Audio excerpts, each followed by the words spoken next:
Hey there, and welcome to another segment of Coffee Talk. Join us today is the Cyber Liability Program Manager at McGowanPro, rferrini. For those who don't know, McGowanPro specializes in providing professional liability insurance, errors and omissions to accounting professionals. Welcome, Rob. Thanks, Chris. I appreciate being here today.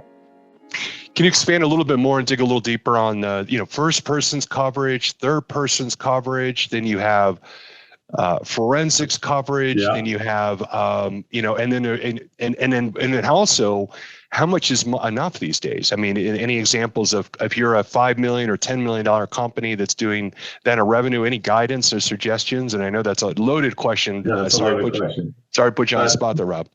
Oh, that's okay. So a lot of people ask about first and third party coverage. So first of all, let me back up a little bit. Cyber insurance has only been around for about 18 years at this point. If you think about insurance, homeowners insurance has been around for about 300 years. Lloyd's of London has been in business forever. So they can really model what's going to happen when your house burns down. They can't do that for a cyber policy because they don't have quantitative data. Secondly, they don't know what the next threat is going to be. You can tell how long a piece of wood is going to burn. You can tell if you're using the right fabrics, how fast they're going to burn. But with cyber, they don't know what the next thing that's happening is going to be. So that's another one of the reasons why there was the change in the way they underwrote coverage. Now, as far as the policy itself is concerned, because it's relatively new, there is no consistency in the market. If you go out and you get an auto policy, whether it's in Massachusetts or Michigan or California, they all have the same basic policy, and then they add on endorsements to either add or take away coverage. But it's basically the same policy. That's not the case with a cyber policy. There's about 10 different insurance agreements, what the company is going to cover and what it's not going to cover. And then there's first party and third party. First party is the insured. They're the policyholder. The third party is the people that they damage. So that would be your clients or customers. And then technically a second party is the insurer. So the first party is where most of the expense comes from today, your response to a breach, whether it's notifying the attorneys generals in the states where your clients work, because you have to notify each one following the 50 state requirements for notification. For instance, Maine has a 7-day requirement. In Massachusetts, you have to submit your letter that you're going to send out prior to sending it out, and it has to be on their website. So first party is how you respond, whether it's getting somebody forensic IT, sending out letters, paying the ransom, restoring the data, paying for your lost time. And then third party is the damages you cause to your client if they bought a car or credit card or applied for a loan because of data you lost. The problem is third-party claims are dropping because third-party claims are hard to prove. It's hard to prove that your company lost the data compared to their credit card or their bank or their retail store.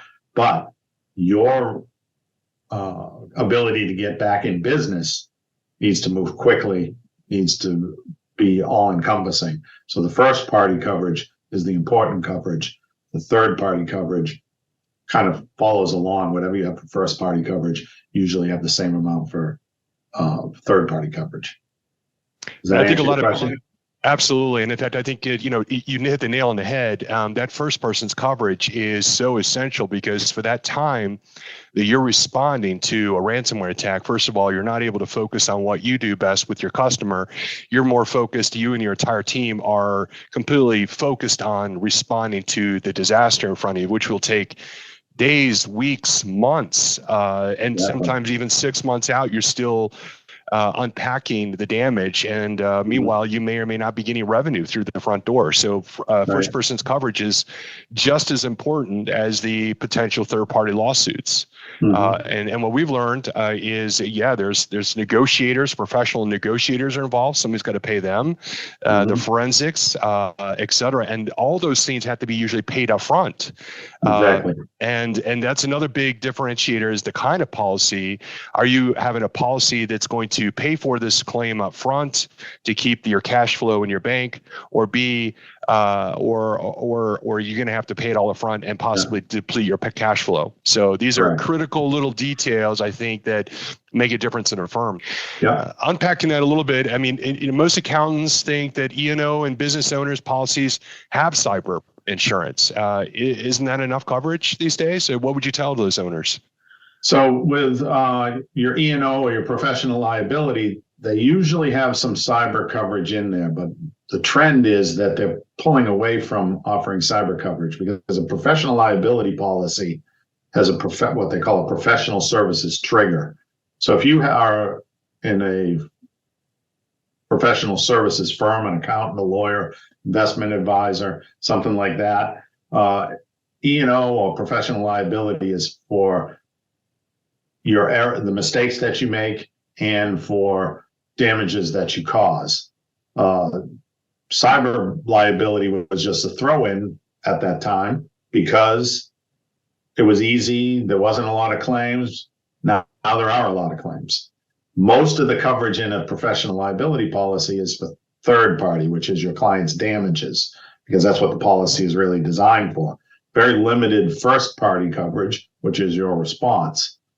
Same thing with a business owner's policy. Again, a business owner's policy is really for damages that you cause, not for your response. So those policies, even though they might have some cyber coverage in it, it's very difficult to qualify, or it's very difficult to not qualify. I shouldn't say qualify, that the claim qualifies for payment because of the way that policies are written. So if that's the only place somebody has coverage, it's very inadequate coverage nowadays.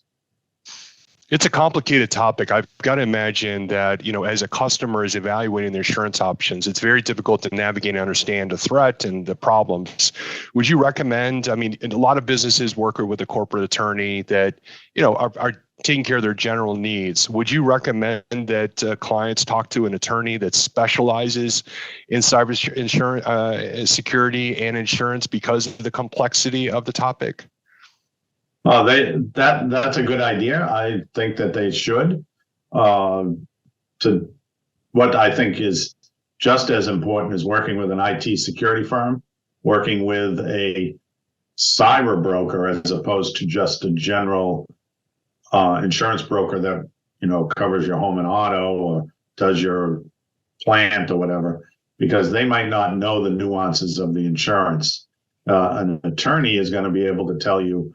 If they're a cyber attorney, there's a lot of different attorneys now, and they specialize in so many different areas. The areas of practice are so specialized that even your general counsel might not be up to speed on cyber coverage. So a good broker, a good IT security firm, your web hosting company, that kind of stuff is going to probably do you better than a generalist attorney.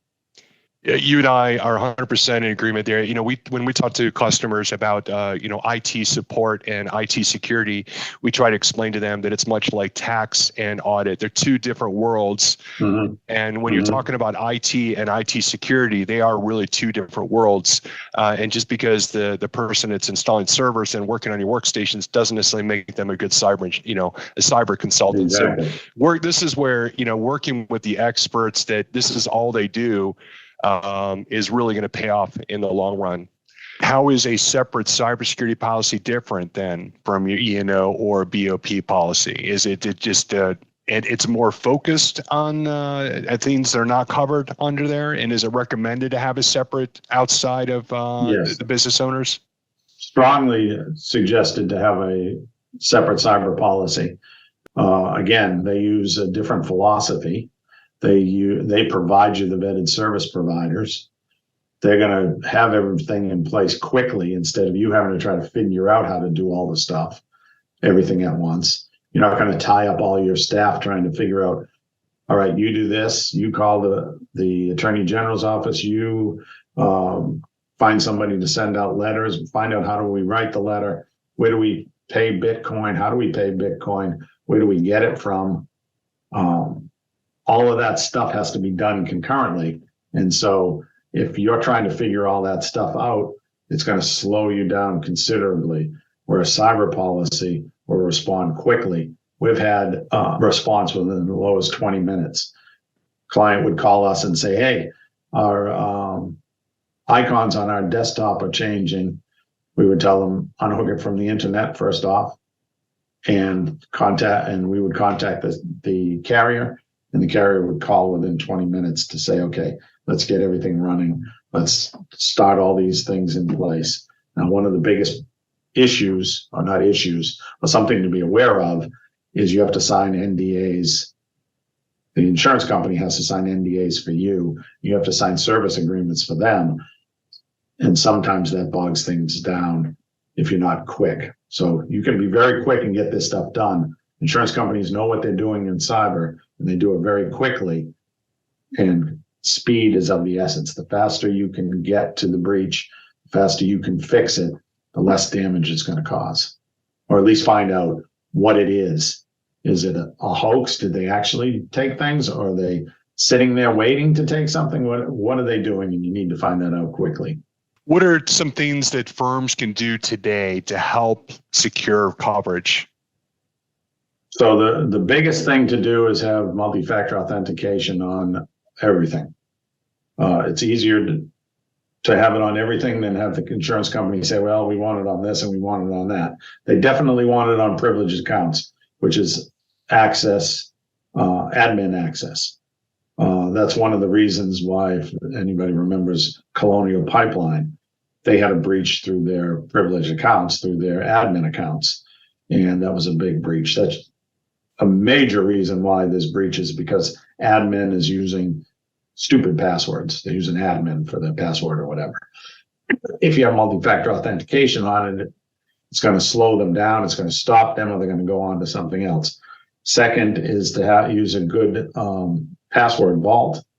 There's been some issues about password vaults lately, but good password hygiene is very important. They use brute force to get your password. I'm sure you know this. They use what they call dictionary or rainbow. They use words that are in the dictionary, and they just bombard you with hits to try to break it. So if you're using a password vault, you can use words that don't mean anything or letters that don't mean anything. And it's going to be much harder to crack those passwords. And theoretically, you're not going to reuse passwords. The third thing is to have a VPN. VPN is going to give you some security, or at least encrypted at rest and in motion, all your data.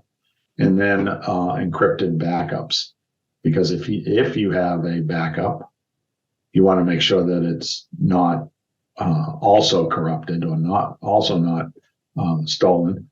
And then training on why and how and what should be done and what to look for is very important, because you don't want to be scrambling around trying to figure out what to do ahead of time. At the time, you want to be reactive when something happens. So you want to have everything. You want to be proactive to get everything in place, and then you want to be able to react quickly. Yeah, and if I may add, from a technical side, we also recommend patch those systems to latest and greatest. Yeah. Practice a least privilege model. Don't use accounts with elevated permissions. Two-factor everything, and then obviously a focus on that social engineering training, like no before. It's a tricky world out there. It's very it can be overwhelming for business owners that may not know enough about cyber insurance, and that's why they should work with the pros like yourself that understands the challenges, and also work with an attorney that understands cybersecurity. So when they're signing up for the coverage, I would argue that not all attorneys are armed with the knowledge it takes to look at a policy to make sure you're protected. Would you agree? Absolutely. There's a lot of cyber attorneys out there. A lot of firms now have cyber practices, but you're right. A general business attorney is not going to be skilled in what to do if you have a cyber breach. They might be able to refer you to somebody, but that's just slowing things down. So if you find an attorney or you work with your cyber insurance company, they can provide you with that kind of stuff. And the training KnowBe4 is a great resource. A lot of our clients use KnowBe4. Some discounts are available through some of the policies. If you have a cyber policy, you can get resources discounted. Well, thank you, Rob. Thank you for your insight. And if you want to learn more about Rob and his team and what they're doing to help them, please contact McGowanPro.